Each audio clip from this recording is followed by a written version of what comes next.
Dawk li ta' kuljum jivvjaġġaw lejn ix-xogħol u lura bejn Sliema u 3 Tibliet fil-Kottonera se jkunu jistgħu jaslu f'temp ta' madwar 40 minuta biss. Dan wara li t-tnejn wara nofsinhar bil-port il-kbir fl-isfond ġie inawgurat servizz dirett bil-lanċa tal-passiġġieri li se jkombina t-trasport bil-baħar u fuq l-art mingħajr dewmien żejjed.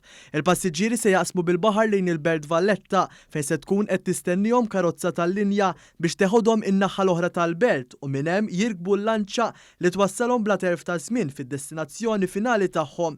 Il-Ministru għat-Trasporti Ian Borg spjega kif dan is-servizz se jtejjeb il-kwalità tal-ivvjaġġar għal dawn il-ħaddiema. U allura issa b'dan l-investiment minn Sliema għat-3 Tibliet u viċi versa wieħed jista' jaqbad il-baħar juża trasport b'xejn li se jkun hemm offrut lilhom biex ikomplu traġitt u din hopefully ser tkun qiegħda tinkoraġixxi iktar nies jitilqu il-karozza privata għal dat tip ta' vjaġġar u allura jużaw it-trasport alternattiv illi issa ħajkun qiegħed jissaħħaħ. Dan is-servizz ġdid ipprovdut minn Marsa Mxetto Steam Ferry Services flimkien ma' Transport Malta u Malta Public Transport u l-ewwel wieħed tax-xorta tiegħu fil-qasam tat trasport bejn il-Gżejjer.